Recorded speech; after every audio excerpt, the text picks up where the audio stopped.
Dorothy Williams' trembling hands froze mid-reach toward the dying lion, her wedding ring catching the harsh African sun as the massive predator's amber eyes locked onto hers with an intelligence that defied nature. The 72-year-old retired nurse from Ohio had seen death countless times in hospital corridors, but nothing had prepared her for this moment of recognition between two souls on the edge of eternity. This wasn't just another safari encounter. This was a plea for help across species lines. "Mom, get away from that thing!" Mike's voice cracked with terror as he stumbled backward, his expensive safari boots kicking up red dust clouds that hung in the suffocating air like a death shroud. Emma Rodriguez dropped her radio, static crackling as emergency frequencies erupted with her panicked Mayday call. "We need immediate evacuation, elderly tourist, cardiac episode, and a lion that won't leave her side." Dorothy's heart medications scattered across the ground like fallen prayers, each pill a reminder of promises she'd made to Harold's grave just 72 hours ago. How had a widow's desperate attempt to honor her husband's final wish led to this impossible standoff in the wilderness? And why did this dying lion seem to understand her pain better than her own son? Leave a like and share your thoughts in the comments along with the city you're watching from now. Let's continue with the story. Dorothy Williams had never imagined that fulfilling a dying man's wish would lead her to the heart of Kenya's Masai Mara, where the red earth seemed to pulse with the same rhythm as her failing heart. At 72, the retired nurse from Dayton, Ohio, carried herself with the careful grace of someone who had spent 47 years caring for others, yet now found herself desperately alone in a world that had suddenly become too big without Harold by her side. The morning sun painted the endless savanna in shades of gold and amber as Dorothy clutched Harold's worn National Geographic magazines to her chest. "Someday, Dorothy, we'll see those lions together," he had whispered during those final days in the hospital, his weathered hand tracing the photographs of African wildlife with the wonder of a child. She had promised then, watching the light fade from his blue eyes, that she would carry his dreams to the place he'd always longed to visit. But promises, Dorothy was learning, came with a price she hadn't calculated. The $15,000 for this once-in-a-lifetime adventure had emptied their modest savings account, money she'd hidden from their son Mike, who already worried himself sick about her mounting medical bills and her stubborn refusal to move into assisted living. Michael Thompson, 45 and prematurely gray from the stress of his recent divorce and custody battle, paced the small airstrip like a caged animal. His expensive divorce attorney suit looked absurdly out of place among the dust and acacia trees, a stark reminder of the world he'd rather be inhabiting, one filled with billable hours and court documents instead of his mother's foolish romantic notions. "This is financial suicide, Mom," he had argued during the 3-hour layover in Amsterdam, his voice carrying the exhausted tone of someone who had spent months watching his life unravel. "Dad's gone. These magazines are just paper." "You can't chase ghosts across Africa." Emma Rodriguez watched the tension between mother and son with the practiced eye of someone who had learned to read family dynamics through 3 years of guiding wealthy Americans through Kenya's wilderness. At 28, the Mexican-American guide carried her own heavy burden, her mother's cancer treatment bills that consumed every dollar she earned, and the work visa that would expire in 30 days, sending her back to a country that felt less like home than these vast African plains. But it was Emma who first noticed something unusual in Dorothy's determined gaze as the elderly woman studied the wildlife briefing materials. While Mike complained about mosquito nets and Mike about the primitive accommodations, Dorothy absorbed every detail about lion behavior with the intensity she had once reserved for studying medical charts. "Mrs. Williams," Emma said gently, recognizing something familiar in the older woman's fierce independence, "what exactly are you hoping to find out here?" Dorothy's answer would haunt Emma for years to come. "I'm not looking for lions, dear. I'm looking for the piece of Harold's soul that's still wandering. The Land Rover's engine coughed to life at dawn, disturbing the pristine silence of the Masai Mara as Emma guided her unlikely passengers deeper into the wilderness that had become her sanctuary. Dorothy sat in the front passenger seat, her weathered hands gripping Harold's binoculars with the reverence of someone holding sacred relics, while Mike slouched in the back, his phone desperately searching for signal bars that would connect him to his collapsing law practice in Chicago. "First rule of safari," Emma announced, her voice cutting through the tension that had followed them from the airstrip. "The animals don't follow our schedule. They follow their hearts." Dorothy smiled at this, the first genuine expression of joy Mike had seen cross his mother's face since Harold's funeral 8 months ago. The morning air carried scents that seemed to awaken something primal in the elderly nurse, dust and wild grass, the musk of distant animals, and something indefinable that made her feel more alive than she had in years. The first hour passed peacefully, with Emma pointing out zebra herds and explaining the intricate social structures that governed life on the savannah. Dorothy absorbed every word with the hunger of someone making up for lost time, while Mike checked his watch obsessively, calculating the cost of each passing minute against his dwindling bank account.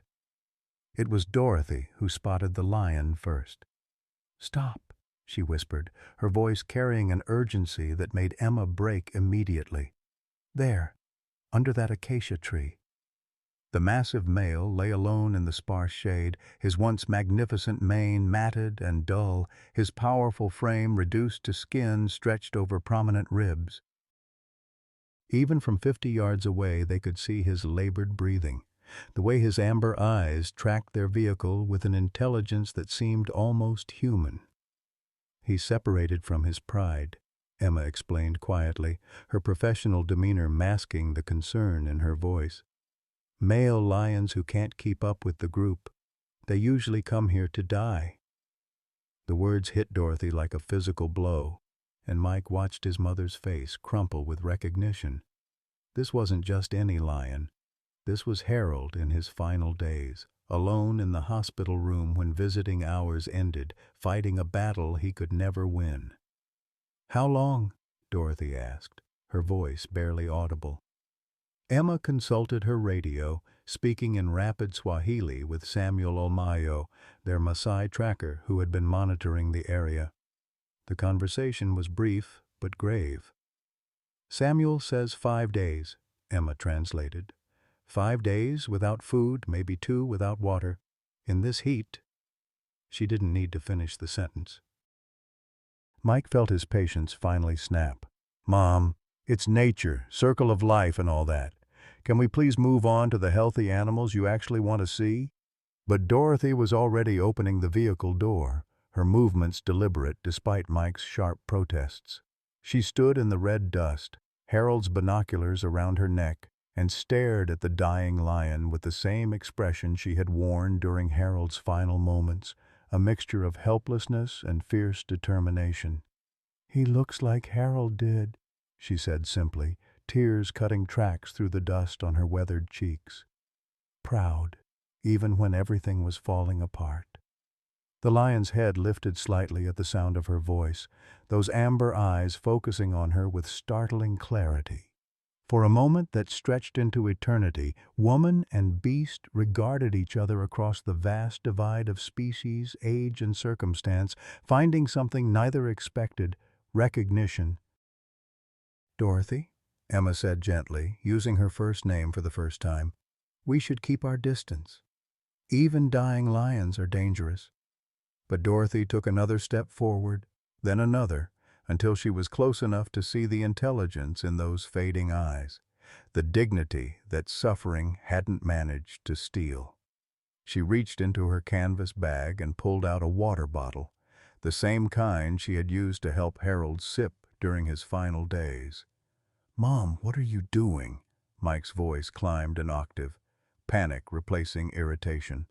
"What I should have done for your father," Dorothy replied, her voice steady for the first time in months. "I'm going to sit with him. No one should die alone." The next 3 hours passed in a strange tableau that would forever alter the trajectory of 3 lives. Dorothy sat cross-legged in the dust 20 feet from the lion, reading aloud from Harold's letters. 47 years of love notes, grocery lists, and observations about the world that had shaped their marriage. The lion listened, his breathing gradually becoming less labored, his eyes never leaving her face. Mike paced behind the Land Rover, torn between his mother's obvious transformation and his terror at her proximity to a predator.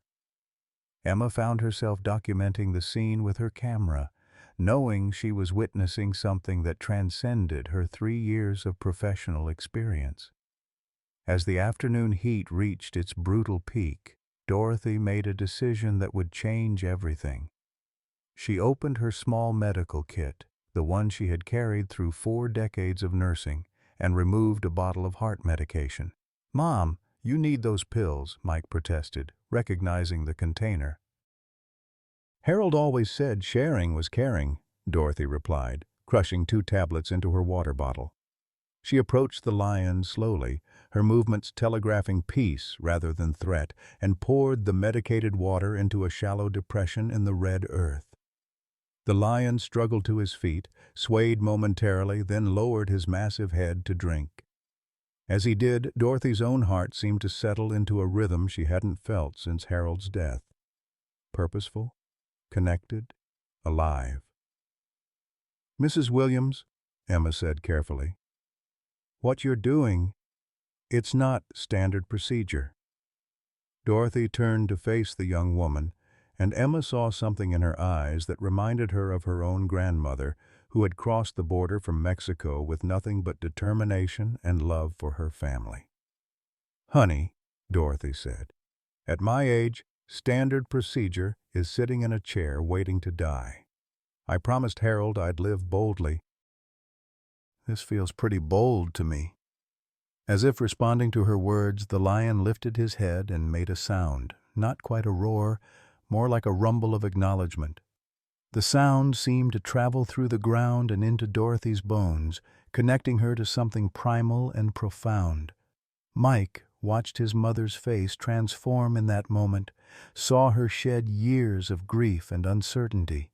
For the first time since Harold's death, Dorothy Williams looked like herself again, confident, caring, absolutely fearless in the face of something that terrified everyone else. "We're camping here tonight," Dorothy announced, her tone brooking no argument. "He shouldn't be alone." The decision would prove to be the catalyst for everything that followed.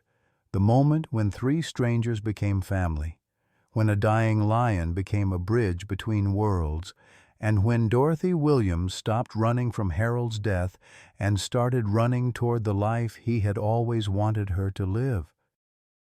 As the sun began its descent toward the horizon, painting the savanna in shades of gold and crimson, the lion settled back into his patch of shade, his eyes fixed on the woman who had chosen to stay. The African night descended with a swiftness that caught Mike off guard, transforming the golden savanna into a vast theater of shadows and distant sounds that made his city-bred nerves jangle with each unfamiliar call. Dorothy had refused to leave the lion's side, setting up her small camping chair with the same methodical precision she had once used to arrange medical supplies, while the dying animal watched her every movement with those disturbingly intelligent amber eyes.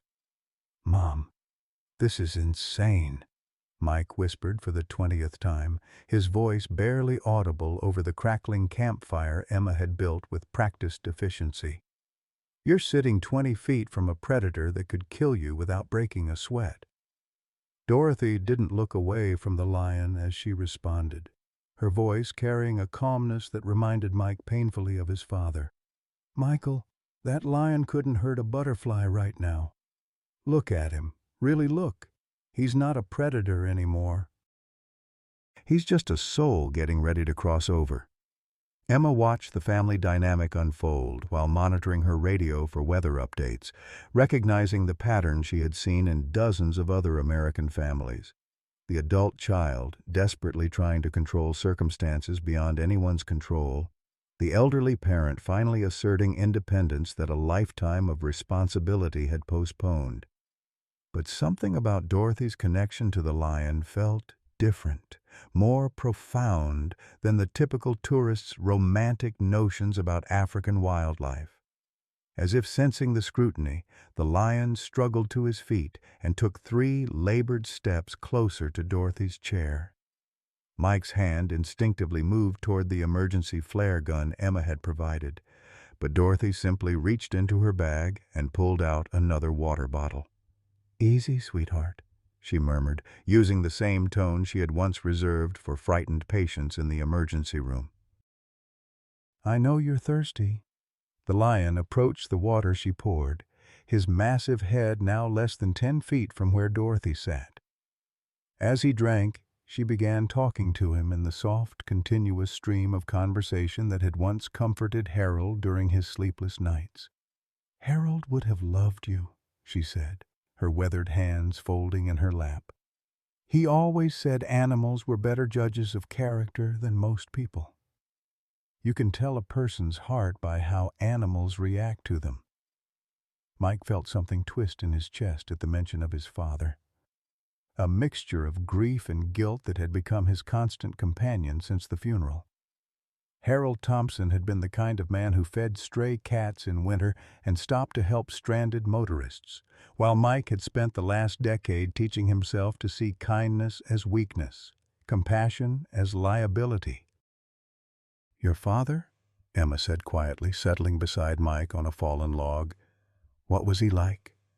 The question hung in the night air for a long moment before Mike answered. "He was everything I'm not," he said finally. "Patient, generous, never met a lost cause he wouldn't try to save. Mom's expedition to save a dying lion. That's exactly the kind of thing Dad would have done."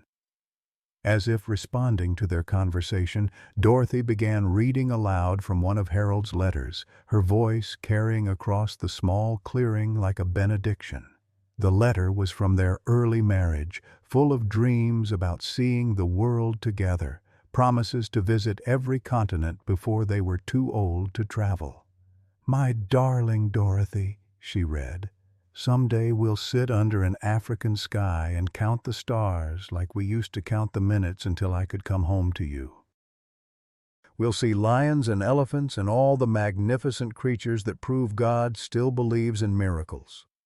The lion's breathing seemed to slow and deepen as she read, his great head settling onto his paws while his eyes remained fixed on her face. Mike found himself leaning forward despite his fear, caught up in the strange magic of the moment. "He wrote that letter from Vietnam," Dorothy continued, her voice thick with emotion. "He was 19 years old and convinced he'd never make it home. But he did make it home, and we had 47 beautiful years together. We just never made it to Africa."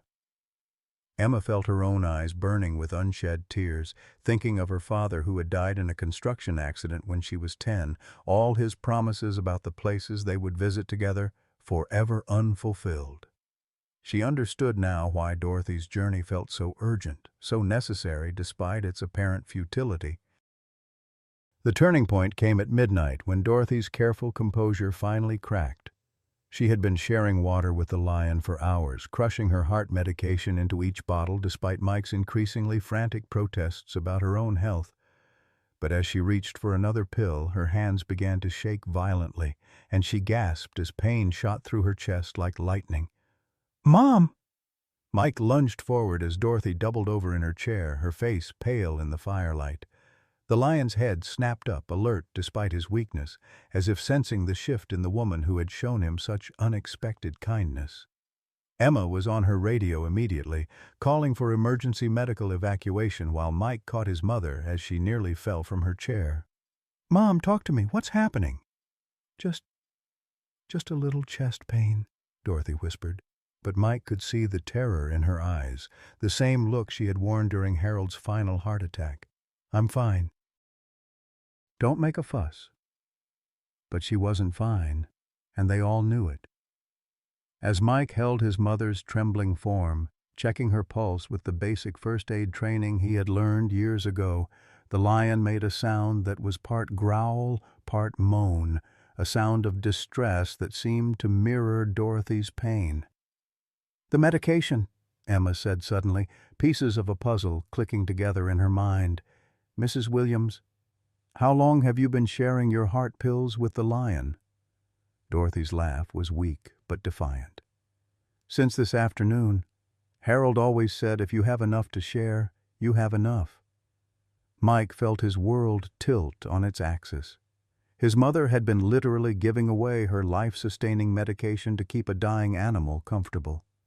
The gesture was simultaneously the most selfless and most terrifying thing he had ever witnessed.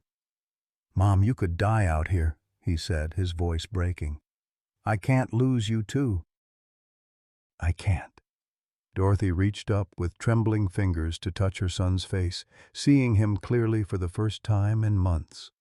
"Oh, sweetheart," she whispered, "you've been so afraid of losing me that you forgot I was still here to love."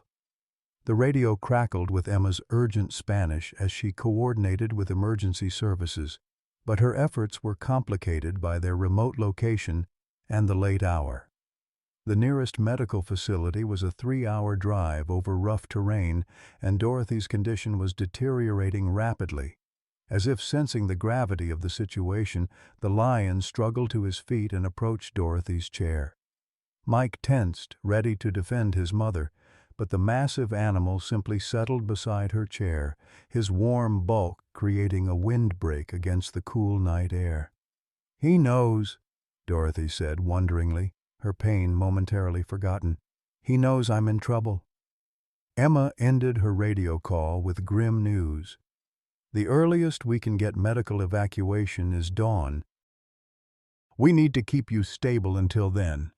Mike looked at his mother, then at the lion who seemed to be standing guard over her, and made a decision that would have terrified him 24 hours earlier.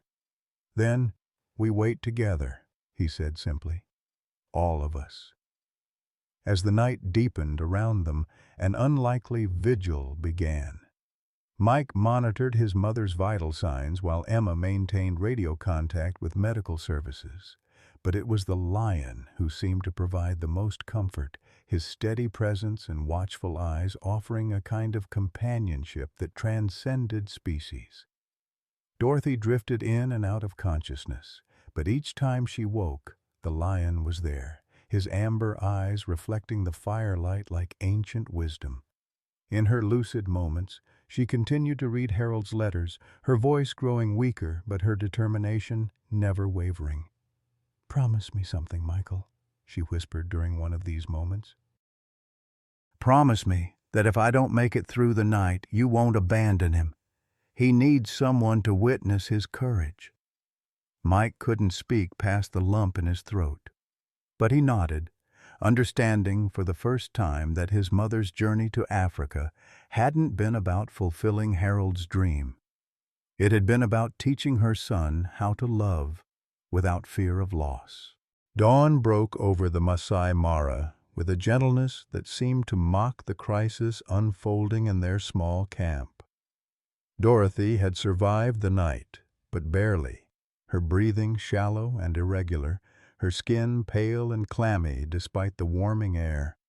The lion, whom she had begun calling King in honor of Harold's favorite Elvis song, had maintained his vigil throughout the dark hours, his massive form creating a protective barrier between Dorothy and the vast wilderness that surrounded them. Mike had not slept. Every few minutes throughout the night he had checked his mother's pulse, counting the beats like a desperate prayer while Emma coordinated with emergency services over her crackling radio. The promised medical evacuation helicopter was still 2 hours away, delayed by mechanical problems that seemed to multiply with each radio update. "Her pulse is getting weaker," Mike said quietly, his voice hoarse from exhaustion and fear. 3 days ago, his biggest worry had been a court deadline for a corporate merger. Now he was watching his mother slip away in the African wilderness 20 feet from a dying lion who seemed to understand their crisis better than he did. Emma knelt beside Dorothy's makeshift bed, checking the elderly woman's temperature with a small thermometer from her first aid kit. "Mrs. Williams," she said softly, "can you hear me?" Dorothy's eyes fluttered open, unfocused but aware. "Is King still here?" she whispered, her voice barely audible above the morning breeze that rustled through the acacia leaves. The lion, as if summoned by her words, lifted his great head and made a low, rumbling sound, not quite a purr, but something equally intimate and reassuring. Mike watched in amazement as his mother's vital signs seemed to stabilize at the sound, her breathing becoming slightly less labored. "He's right here, Mom," Mike said, taking her hand in his. "He hasn't left your side all night." Emma's radio crackled to life with an urgent message in Swahili, followed by heavily accented English. "Miss Rodriguez, this is Dr. James Kipritich at the Narak Medical Center. We've received your emergency request. What is the patient's current condition?" Emma detailed Dorothy's symptoms while Mike listened with growing dread. Heart medication shared with a wild animal, dehydration, possible cardiac episode, complicated by their remote location and the patient's age. Each medical term felt like another nail in his mother's coffin. "Doctor," Emma concluded, "there's something else you should know. The patient has formed an unusual bond with a dying lion. Her vital signs seem to respond to the animal's presence. I know how that sounds, but—" "I understand," Dr. Kiprotic interrupted, his voice thoughtful. "In my culture, we believe the spirits of humans and animals can become connected." "Has the lion shown any aggressive behavior?" Mike found himself answering before Emma could respond. "No, just the opposite. He's been protecting her all night." There was a pause on the radio before the doctor's voice returned, heavy with significance. "Then perhaps we should consider the lion part of our treatment plan." The morning progressed with agonizing slowness as they waited for evacuation. Dorothy drifted in and out of consciousness, but during her lucid moments, she continued her conversations with King, reading more of Harold's letters and sharing stories about their life together in Ohio. The lion listened with the patience of a longtime friend, occasionally making soft sounds that seemed to comfort them both. It was during one of these storytelling sessions that Dorothy revealed the truth that would change everything. "Harold didn't just dream about coming to Africa," she said, her voice stronger than it had been in hours. "He was here before, during the war. Not Vietnam, like I told everyone. He was part of a peacekeeping mission in Kenya in 1963. He was just 19. Mike felt the ground shift beneath him. "Mom, Dad was never in Africa. He always said—" "He said what he thought people could understand," Dorothy interrupted gently. "But he was here for 8 months, working with local communities to protect wildlife from poachers. He fell in love with this place, with the animals, with the idea that humans and wildlife could coexist." She reached into her canvas bag with trembling fingers and pulled out a photograph Mike had never seen. A young man in military fatigues, kneeling beside a lion cub, both looking directly at the camera with the same expression of hope and determination. "That's your father," Dorothy said, watching Mike's face as he studied the photograph. "And that's why we're really here. He saved a lion cub from poachers, nursed it back to health, and released it back to its pride.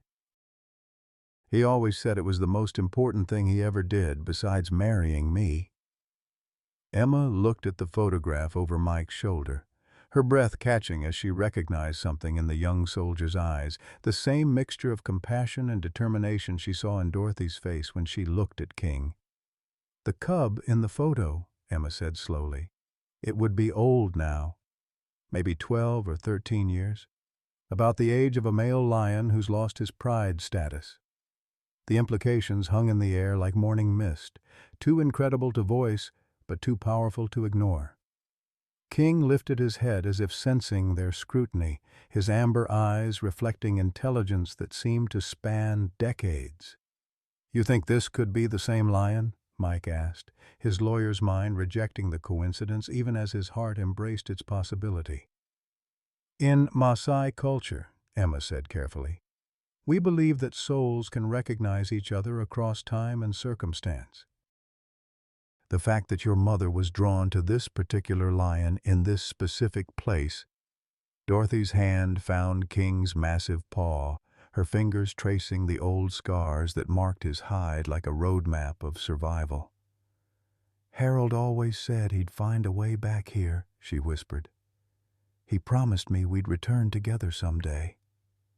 The helicopter's distant rotor thrum interrupted their conversation, growing louder as the aircraft approached their coordinates. But as the medical team prepared for evacuation, Dorothy made a decision that would test every assumption about medical protocol and family responsibility. "I'm not leaving without him," she announced, her voice carrying the steel that had sustained her through 4 decades of nursing emergencies.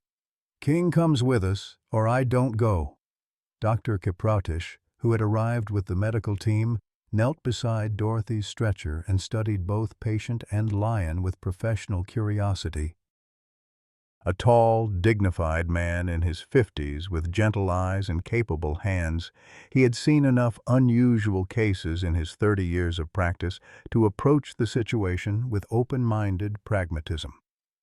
"Mrs. Williams," he said in his precise English, "I need to be honest with you.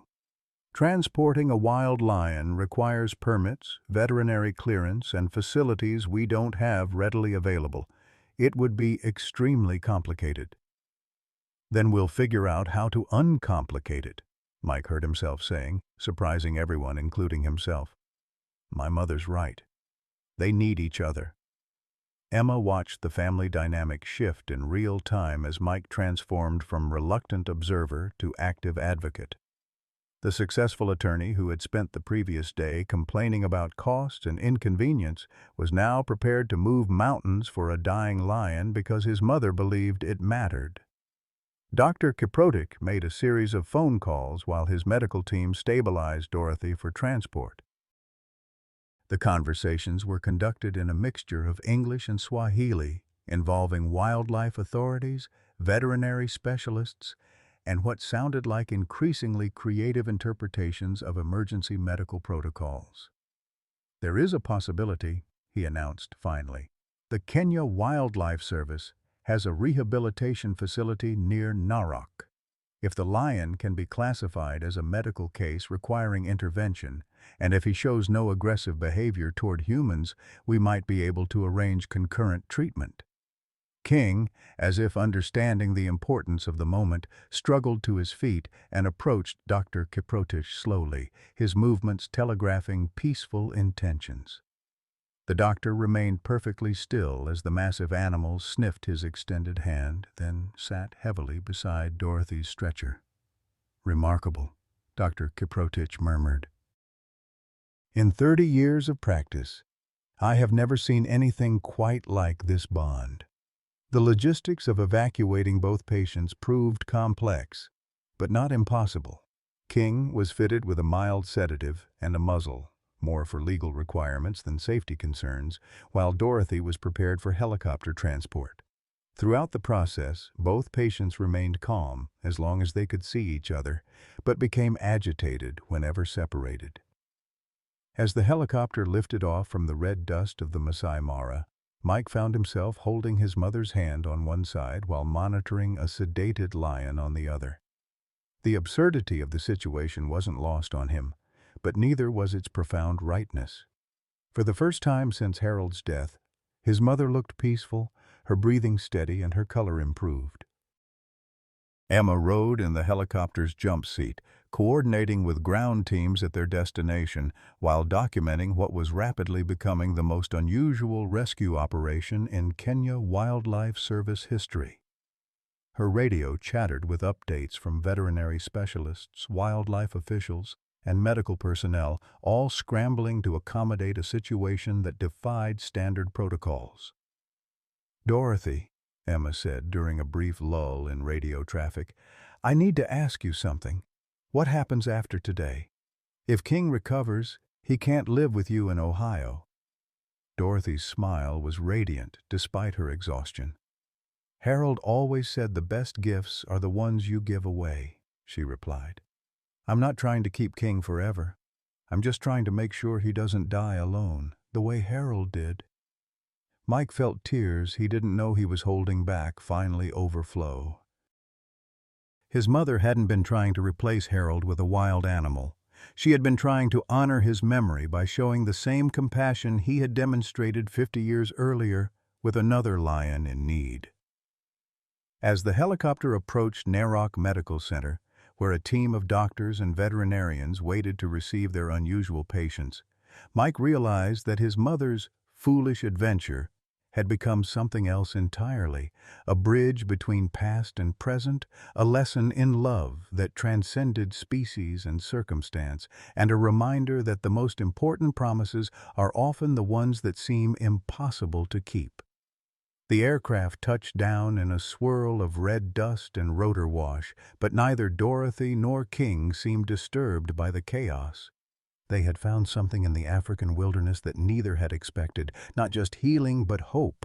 The Narok Medical Center had never seen anything like the controlled chaos that erupted when the helicopter touched down on the hospital's makeshift landing pad. Dr. Kiprotich had coordinated with his colleagues throughout the flight, but the reality of treating a human and a lion simultaneously stretched the facility's resources and protocols to their breaking point. As Dorothy was wheeled into the emergency bay on a gurney, King followed on a specialized veterinary transport, both patients requiring immediate but very different types of medical intervention. Mike found himself thrust into a surreal waiting room experience, pacing between the human cardiac unit and the wildlife rehabilitation section that had been hastily converted to accommodate their unusual patient. The irony wasn't lost on him that after years of avoiding his mother's medical appointments, he was now desperately invested in the health outcomes of both Dorothy and a wild animal he had been terrified of just 24 hours earlier. Dr. Kiprotich emerged from Dorothy's examination room with news that was both reassuring and concerning. "Your mother's condition has stabilized, but she's experiencing severe dehydration and what appears to be medication-induced cardiac stress. The good news is that her heart itself is stronger than her symptoms suggested.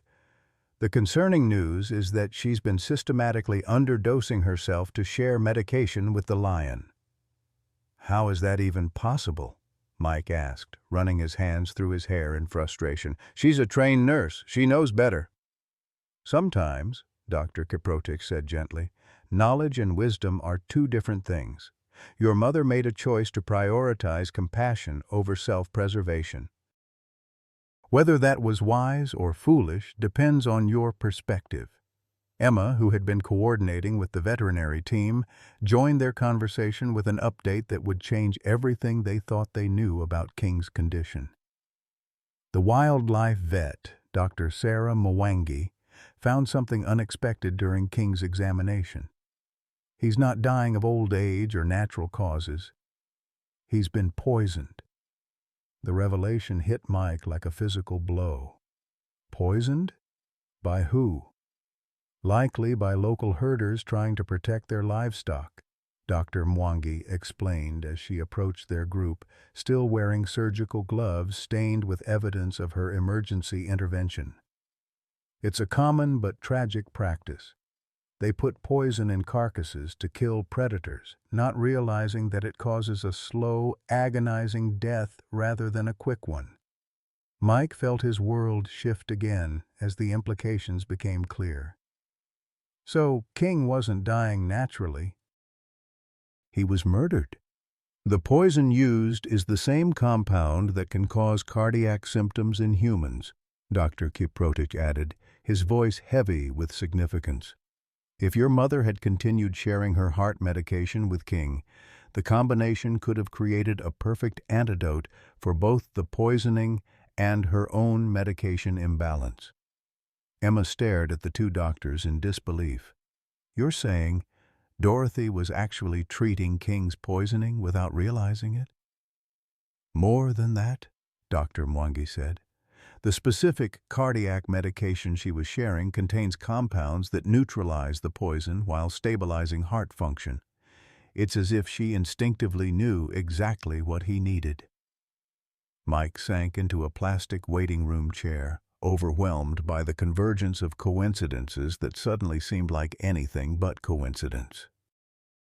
His mother, a retired nurse from Ohio, had somehow provided the exact medical intervention needed to save a poisoned lion in Kenya while simultaneously treating her own cardiac condition in a way that traditional medicine had failed to achieve.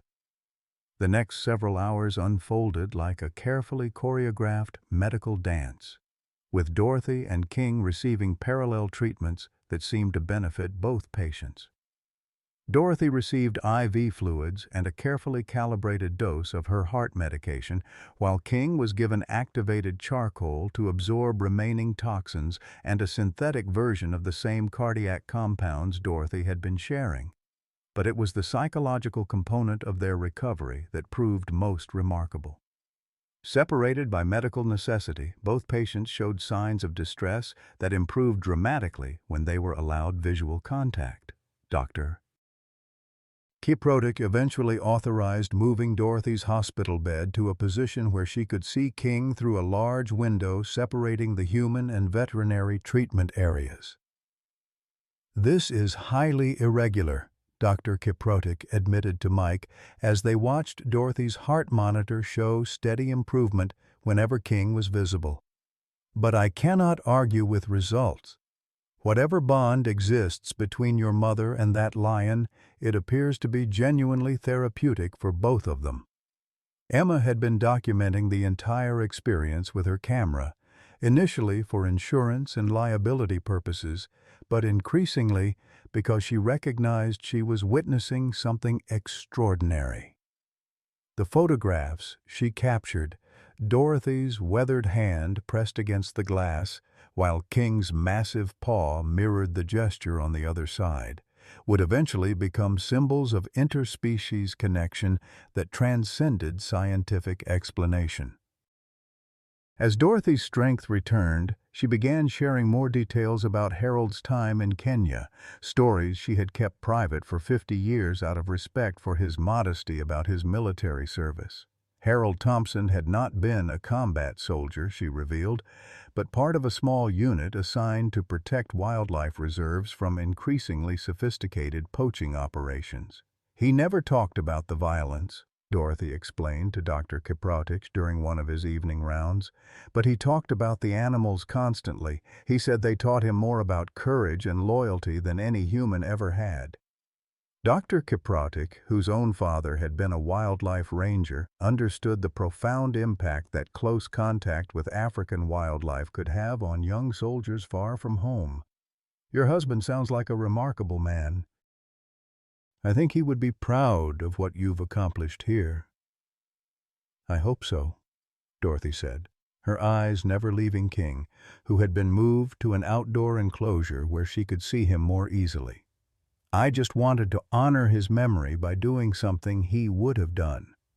The turning point came on their third day at the medical center, when King's recovery accelerated beyond all medical predictions. The antidotes had cleared the poison from his system, but more importantly, his will to live had returned with a strength that surprised even Dr. Mwangi. "Lions are social animals," she explained to the gathered group as they watched King pace his enclosure with renewed energy. "Isolation and separation from their pride often proves as fatal as physical injury.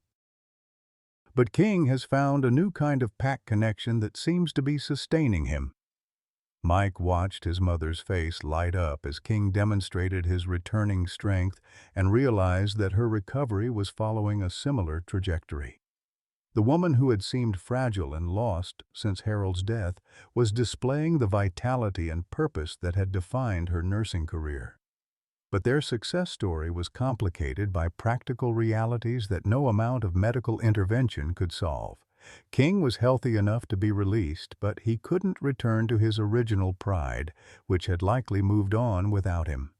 Dorothy was strong enough to travel, but her visa was expiring, and Mike's leave of absence from his law firm couldn't be extended indefinitely. "What happens now?" Mike asked Dr. Kiprotich during a private consultation about his mother's discharge planning. "She's not going to want to leave him." Dr. Kiprotich had been considering this dilemma since their arrival.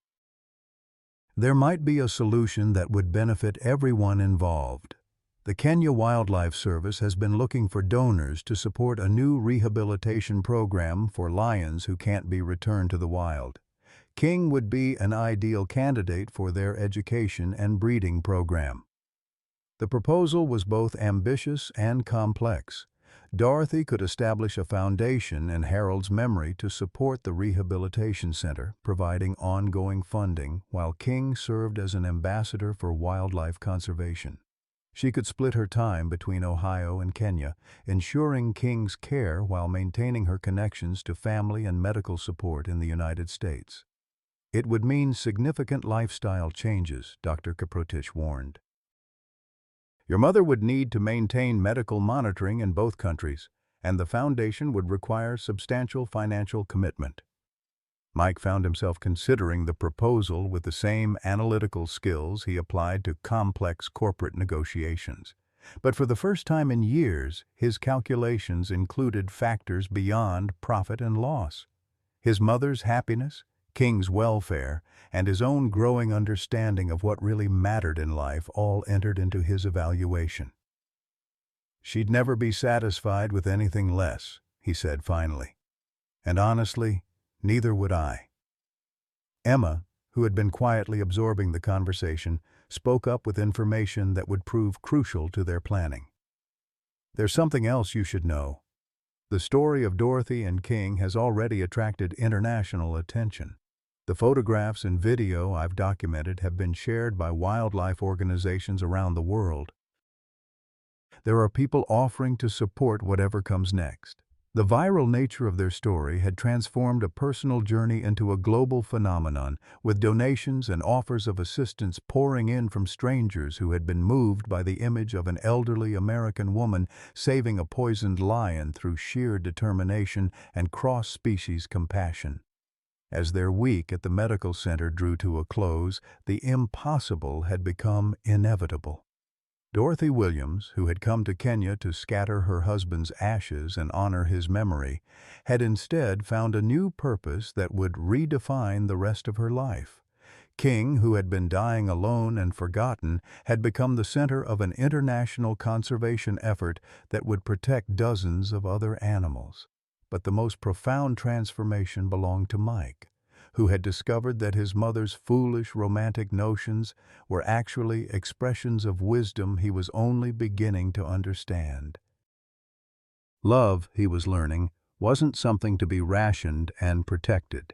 It was something to be shared as generously as possible, even when logic suggested it was impossible or impractical. On their final evening at the medical center, as Dorothy prepared for the complex journey that would take her between two continents, and King prepared for his new role as conservation ambassador, Dr. Kiprotich made an observation that would stay with them all. "In my culture," he said, "we believe that some meetings are arranged by forces beyond our understanding. Your husband's spirit, your mother's courage, and King's need created a convergence that saved multiple lives and will continue saving them for years to come." As if responding to the doctor's words, King approached the fence that separated him from Dorothy's wheelchair and made the soft, rumbling sound that had become their private communication. Dorothy pressed her hand against the chain link, and King touched his massive paw to the same spot, creating a moment of connection that transcended species, geography, and mortality itself. The photograph Emma captured of that final gesture would become the symbol of the Harold and Dorothy Williams Foundation for Wildlife Conservation. But for those who witnessed it in person, it represented something even more precious, proof that love, properly expressed, never truly ends, but simply finds new ways to manifest in the world. The foundation paperwork was supposed to be straightforward, a simple matter of establishing a charitable organization to support wildlife conservation in Harold's memory.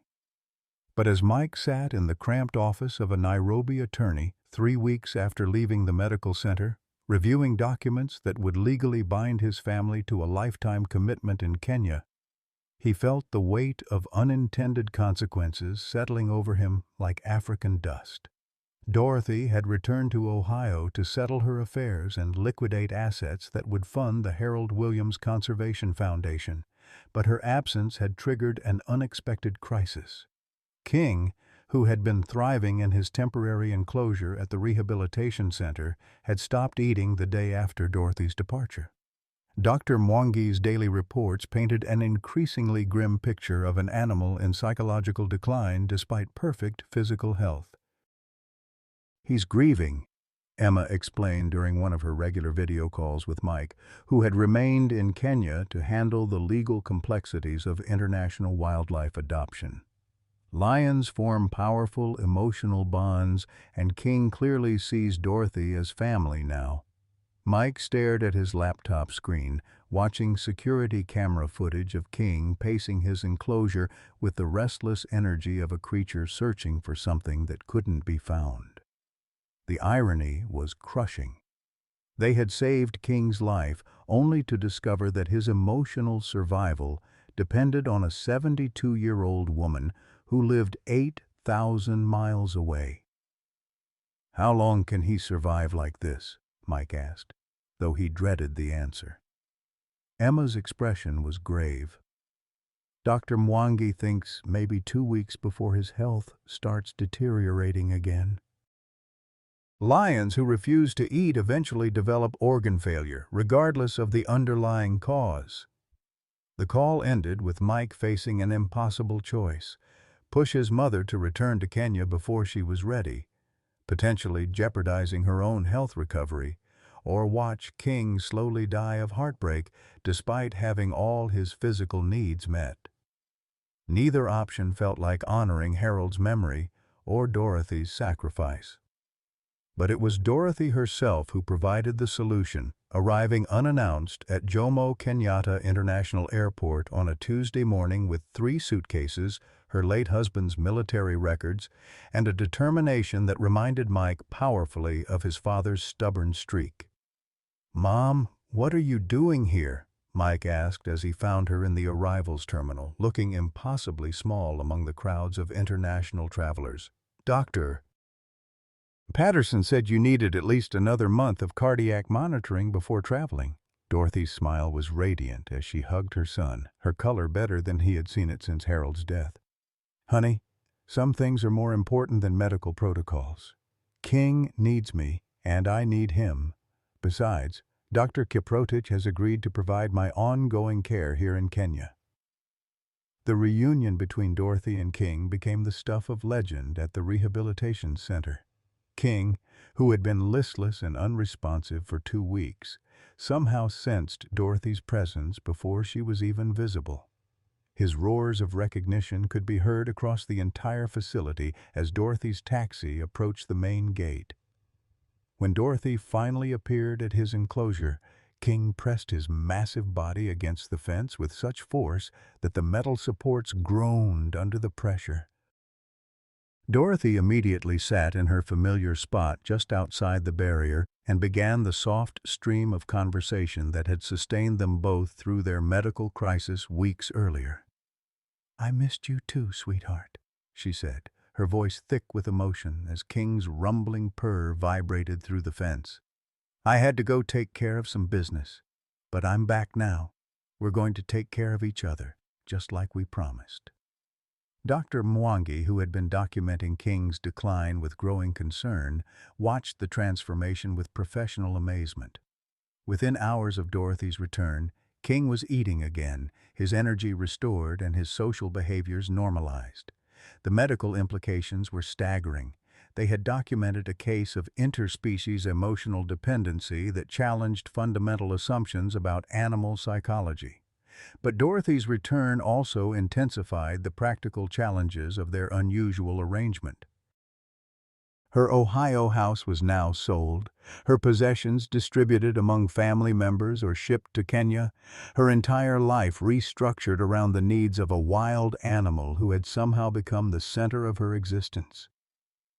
"Are you sure about this, Mom?" Mike asked during their first evening together at the small apartment Dorothy had rented near the rehabilitation center.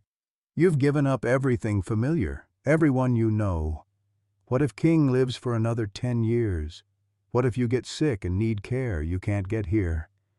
Dorothy was reading one of Harold's letters aloud, the same ritual that had comforted King during their initial crisis. "Michael," she said without looking up from the worn pages, "when your father was dying, I promised him I would live boldly, not safely, not practically, boldly. This is what bold looks like." Mike watched his mother's face in the lamplight, seeing a contentment that had been absent since Harold's funeral. But her commitment to King came with costs that extended far beyond financial sacrifice. She was isolated from her lifelong friends, dependent on Mike for family connection, and medically vulnerable in a country whose healthcare system, while adequate, couldn't match the specialized cardiac care available in Ohio. The crisis that would test the sustainability of their arrangement came 6 weeks after Dorothy's permanent relocation to Kenya. She collapsed during one of her daily visits to King's enclosure, her heart arrhythmia returning with a vengeance that Dr. Kiprotich's emergency intervention could stabilize but not cure. "She needs surgery," Dr. Kiprotich explained to Mike in the hospital waiting room where they had spent too many anxious hours. "A pacemaker implantation that requires specialized equipment we don't have in Kenya. She needs to return to the United States for the procedure." Mike felt the familiar terror of potentially losing his mother, compounded now by the knowledge that leaving Kenya would likely trigger another psychological crisis for King. They were trapped in an impossible situation where saving Dorothy's life might condemn King to death by heartbreak. "How long would the surgery and recovery take?" Mike asked, his mind already calculating the logistics of temporary separation. "Minimum 6 weeks," Dr. Kiprotich replied. "Possibly longer if there are complications." That evening, as Dorothy lay sedated in the cardiac unit, Mike sat beside King's enclosure and tried to explain the situation to a lion who seemed to understand far more than any animal should. King listened to Mike's halting explanation with the same attentive patience he showed Dorothy, occasionally making soft sounds that seemed almost conversational. "She has to go away again," Mike said, feeling ridiculous for talking to a lion but knowing somehow that King needed to hear the words. "But she's coming back. I promise you, she's coming back." King's response was a low moan that sounded heartbreakingly like grief. The solution, when it came, arrived from an unexpected source. Emma, who had been following Dorothy's medical crisis through Mike's daily updates, called with news that would change everything yet again. "There's a wildlife filmmaker named David Attenborough's production team that wants to document Dorothy and King's story," Emma explained. "They're offering to cover all medical expenses, including flying Dorothy to the best cardiac specialists in London, if they can film the entire process." The offer was simultaneously a blessing and a violation of privacy that Mike wasn't sure his mother would accept. Dorothy and King's relationship had already attracted international attention, but a major documentary would expose their story to millions of viewers around the world. When Mike presented the opportunity to Dorothy during one of her lucid moments, her response surprised him. "Harold always said the best stories were the ones that helped other people," she said weakly. "If our story can help other animals or show other people that love doesn't have to make sense to be real, then let them film everything." The documentary crew's arrival marked the beginning of Dorothy's transformation from private individual to public symbol of interspecies compassion. But more importantly, Their resources provided access to medical care that would allow Dorothy to survive her cardiac crisis while maintaining her connection to King through daily video calls that kept both patients stable during their separation. The phone call came at 3:47 a.m. Nairobi time, jolting Mike from restless sleep in his hotel room near the rehabilitation center. Dr. Patricia Henley's voice from London carried the kind of professional calm that immediately triggered panic in anyone who had spent months navigating medical crises. "Mr. Thompson, I need to speak with you about your mother's surgery," Dr. Henley said, her British accent lending an almost surreal quality to words that would shatter Mike's world. "There have been complications." Mike's hands shook as he reached for the bedside lamp, his mind racing through every worst-case scenario he had been trying not to imagine during the 10 days since Dorothy's departure for London. What kind of complications? During the pacemaker implantation, we discovered extensive cardiac scarring that wasn't visible on previous scans. Your mother's heart is in far worse condition than we initially believed. The damage appears to be from years of undiagnosed stress cardiomyopathy, likely triggered by grief and exacerbated by her recent medication sharing with the lion. The clinical language felt like blows to Mike's chest as Dr. Henley continued with details that painted an increasingly grim picture. Dorothy's heart function was severely compromised, her recovery complicated by infections that weren't responding to standard treatment, and her prognosis uncertain at best. "How long?" Mike asked, the question every family member dreads but eventually must voice. "Weeks, possibly months, if we can stabilize her condition. But, Mr. Thompson, there's something else you need to know. Your mother is refusing further treatment." Mike felt the world tilt around him. "What do you mean, refusing treatment?" Dr. Henley's sigh was audible across the international connection. "She's insisting that she wants to return to Kenya immediately, regardless of her medical condition. She keeps saying that King needs her more than she needs medical intervention." The impossibility of the situation crashed over Mike like a wave. His mother was dying in a London hospital, refusing potentially life-saving treatment because she believed a lion in Kenya needed her presence more than she needed medicine. It was simultaneously the most irrational and most completely characteristic decision Dorothy Williams had ever made. "Can she travel?" Mike asked, already knowing he would honor his mother's wishes regardless of medical advice. "Absolutely not. The flight would likely kill her in her current condition. But Mr. Thompson, I have to ask, is there any way to bring the lion to her?" The question seemed absurd until Mike considered the resources now at their disposal through the documentary production and the international attention their story had attracted. Within hours, he was coordinating with wildlife transport specialists, British authorities, and a production team that suddenly found themselves facilitating the most unusual medical intervention in recent history. Emma, who had become the unofficial coordinator of King's care during Dorothy's absence, delivered the news that would complicate everything further. King had stopped eating again the moment Dorothy's daily video calls ceased following her surgery, and his decline was accelerating rapidly despite Dr. Mwangi's best efforts. "He's dying, Mike," Emma said during their emergency video conference, her voice breaking with exhaustion and grief. "He knows something's wrong with Dorothy, and he's giving up." The documentary crew, led by director James Morrison, found themselves documenting a story that was evolving in real time into something far more profound than they had originally planned.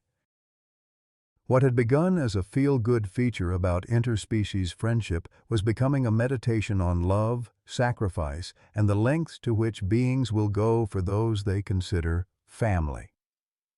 "We have contacts at London Zoo who might be able to facilitate temporary housing," Morrison explained to Mike during an emergency planning session. "But transporting a lion internationally for medical reasons is unprecedented.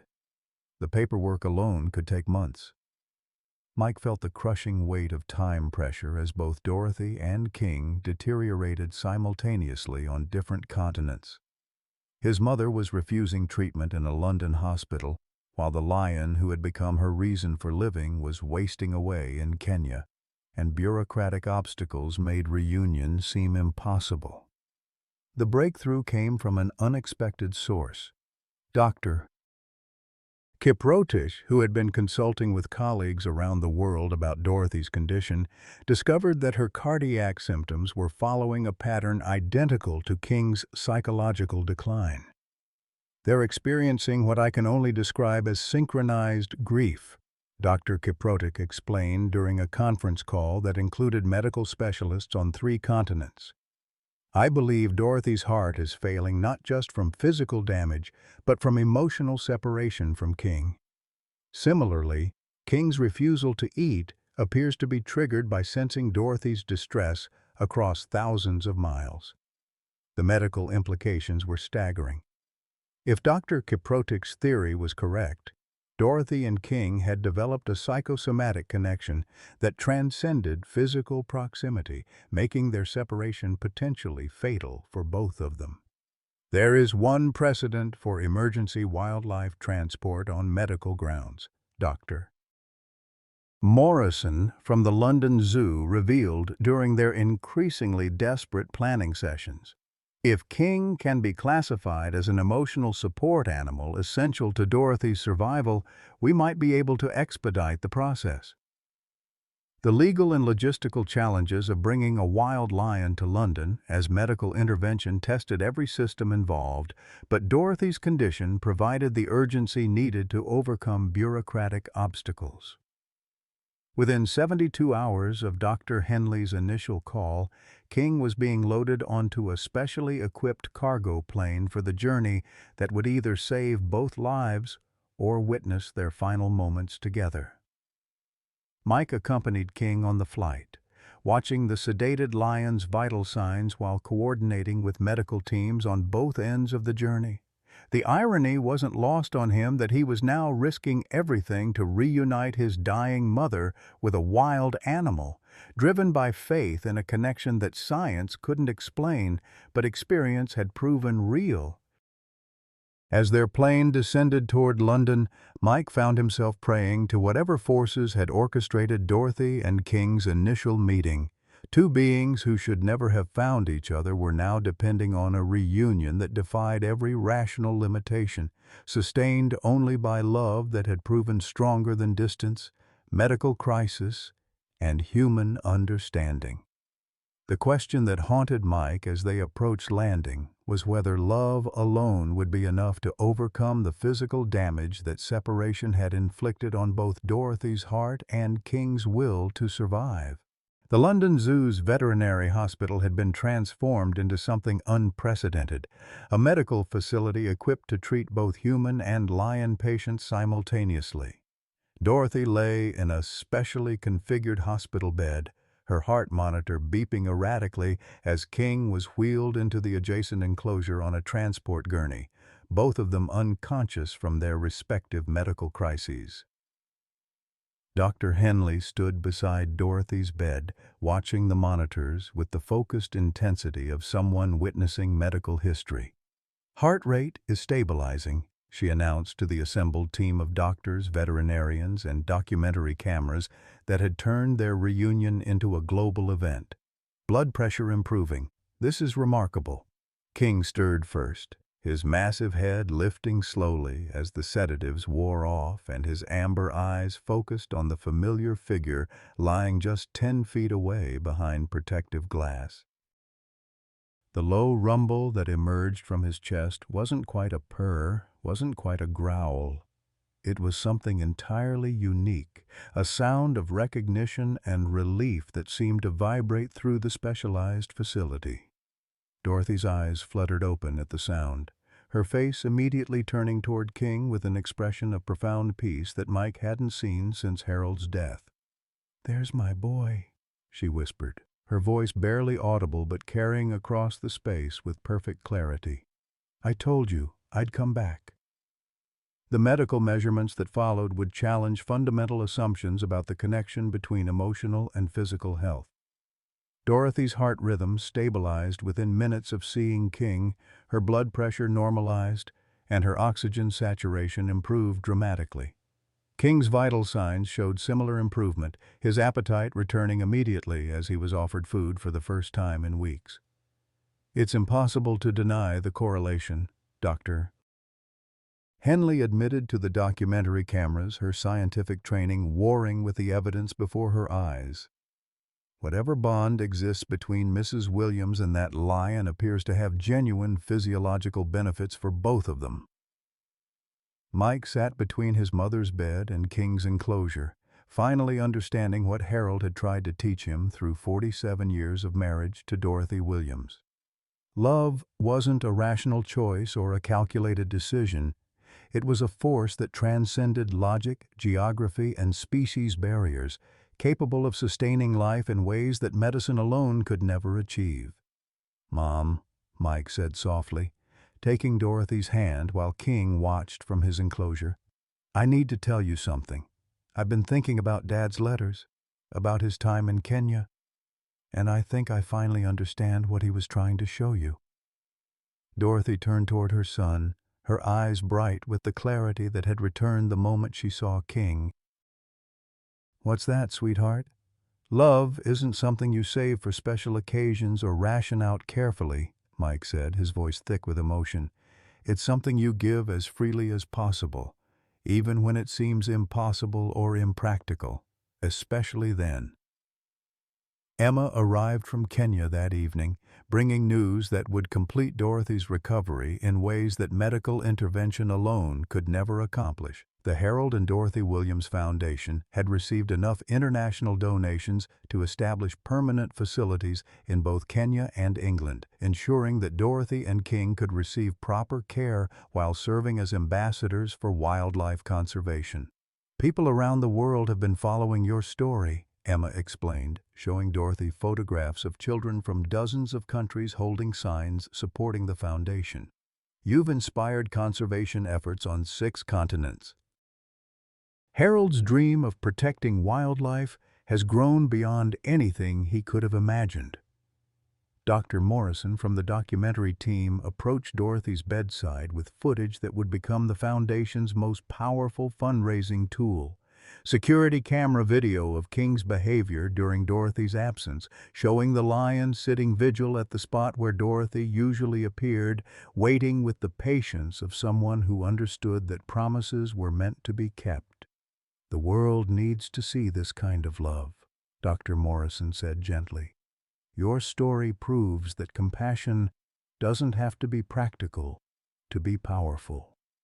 As Dorothy's strength returned over the following weeks, plans took shape for a future that would honor both Harold's memory and the extraordinary bond between Dorothy and King. Split residency between England and Kenya, specialized medical facilities equipped to treat both human and lion patients, and education programs that would teach thousands of children about the connections possible between humans and wildlife. On the day Dorothy was released from London Hospital, King was loaded into a transport vehicle for the journey to their new permanent facility in Kent, where specially designed accommodations would allow them to remain close while receiving optimal care. As Dorothy walked slowly beside King's transport, her hand pressed against the window while his massive paw mirrored the gesture from inside, Mike captured a photograph that would become the symbol of everything Harold's generation had dreamed possible between humans and the natural world. "Harold would be so proud," Dorothy said, her voice strong for the first time in months as they arrived at their new home. "We kept our promise to him and to each other." King's responding roar echoed across the English countryside, a sound of triumph that announced to the world that love, properly expressed, never truly ends. It simply finds new ways to heal the world. Dorothy Williams thought her story ended when Harold passed away, another widow facing empty days and fading dreams. At 72, she felt invisible, forgotten.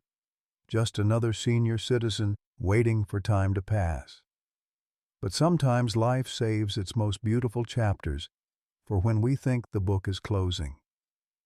Dorothy's journey to honor Harold's memory didn't just fulfill a promise, it awakened a purpose she never knew existed. Her bond with King the Lion proved that love doesn't diminish with age, it simply finds new ways to flourish. While her son Mike worried about practical concerns and financial burdens, Dorothy discovered that the greatest adventures often come disguised as impossible dreams. Her story reminds us that it's never too late to choose boldness over safety, connection over isolation, and meaning over mere existence. Every day we're alive is another chance to write a story worth telling, to form connections that matter, to leave a legacy that outlasts our years. Age isn't about counting down, it's about making every moment count up to something extraordinary. Like Dorothy, we all have untold chapters waiting to be written, promises waiting to be kept, and love waiting to be shared. What dream have you been putting off because you think it's too late? Share a story about a time when following your heart led to unexpected joy.